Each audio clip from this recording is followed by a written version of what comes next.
மதுரை மீனாட்சி பதிப்பகம் வழங்கும் சுருக்கெழுத்து ஒளிநாடா. தமிழ் சுருக்கெழுத்து உயர்வேகம். நிமிடத்திற்கு 120 வார்த்தைகள் வினா. மே 1978 2ஆம் தாள். குரல் கொடுத்துள்ளவர் மதுரை கூக்கி ஜெயபாலன். The comments. ஆளுநர் உரையின் மீது தமிழக முதலமைச்சர் அவர்கள் பேசும்போது குறிப்பிட்டதாவது: பேரவைத் தலைவர் அவர்களே, ஆளுநரின் பேருரையின் பேரில் இந்த அவையினில் உள்ள பல அன்பர்கள் தத்தமது கருத்துக்களை மிகுந்த அக்கறையோடு யாரும் கூர்ந்து கவனிக்கத்தக்க முறையில் எடுத்து பேசியிருக்கிறார்கள். அவர்கள் சொன்ன பல சீரிய யோசனைகளுக்கெல்லாம் நான் முதலிலேயே நன்றி தெரிவித்து கொள்ள கடமைப்பட்டிருக்கிறேன். அதிலும் எதிர்க்கட்சி தலைவர் அவர்கள் எடுத்து சொன்ன பல கருத்துக்கள் புறக்கணிக்கத்தக்க கருத்துக்கள் அல்ல. அவைகளெல்லாம் உடனடியாக நான் ஏற்றுக்கொள்ள இயலாத நிலையில் இருந்தாலும் அதற்குரிய மரியாதையை கொடுத்து அவைகளை கவனிப்பேன் என்று அவர்களுக்கு இந்த நேரத்தில் தெரிவித்து கொள்ள விரும்புகிறேன். ஆளுநர் அவர்கள் தம்முடைய உரையில் குறிப்பிட்டிருக்கின்ற எந்த பகுதியையும் எந்த உறுப்பினரும் தவறு என்று எடுத்து காட்டவில்லை. அப்படி எல்லா தரப்பினரும் ஒத்துக்கொள்ளக்கூடிய முறையில் பல பொதுவான உண்மைகளை ஆளுநர் அவர்கள் தம்முடைய உரையில் குறிப்பிட்டு காட்டியிருக்கிறார்கள். முதலிலேயே அவர்கள் ஒரு புதிய கட்சி அரசாட்சியை ஏற்றுக்கொண்டிருக்கிறது என்பதை குறிப்பிட்டு அதற்கு தேவையான ஜனநாயக மரபு நம்முடைய நாட்டில் இருப்பதை பாராட்டியிருக்கிறார்கள்.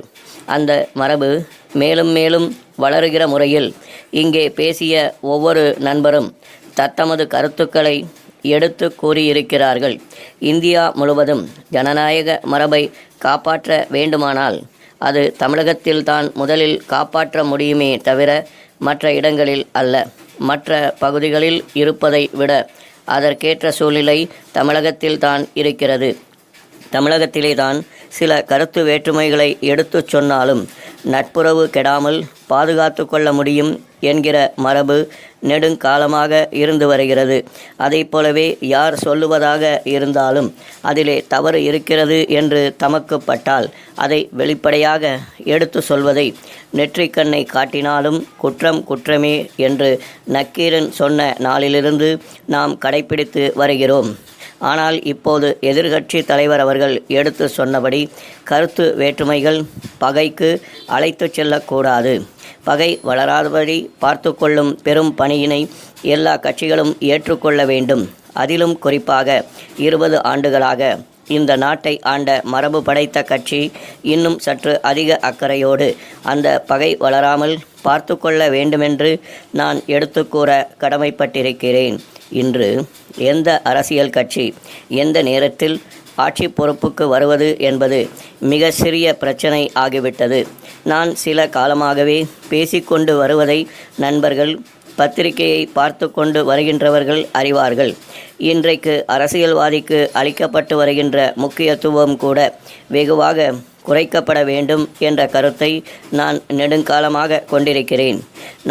என் நாட்டினுடைய பெருமையும் அந்த நாட்டினுடைய அரசியல்வாதிகளால் மட்டுமல்லாமல் அந்த நாட்டு தலைசிறந்த வித்தகர்கள், பேராசிரியர்கள், மருத்துவ வல்லுநர்கள், பொறியியல் நிபுணர்கள், கவிவாணர்கள், இலக்கிய கர்த்தாக்கள் ஆகிய இவர்களால் தான் அதிகமாக நிலைநாட்ட முடியும். விரல் விட்டு எண்ணக்கூடிய வெறும் அரசியல்வாதிகளால் மட்டும் அந்த நாட்டிற்கு பெருமை வந்துவிடாது என்று நான் வலியுறுத்தி சொல்லி வருகிறேன். ஏனென்றால் வெறும் அரசியல்வாதிகள் மட்டுமே இந்த காரியத்தை கவனிக்க முடியும் என்ற நிலை இருப்பதிலிருந்து கல்வித்துறை காரியமானால் கல்வித்துறை வித்தகர்களாலும், பொறியியல் துறை சம்பந்தமான பிரச்சனையானால் அந்த துறையில் உள்ள மேதைகளாலும் கவனித்து பாதுகாக்கப்பட வேண்டும் என்ற நிலைக்கு வெகு விரைவாக நம் நாடு செல்ல வேண்டும்.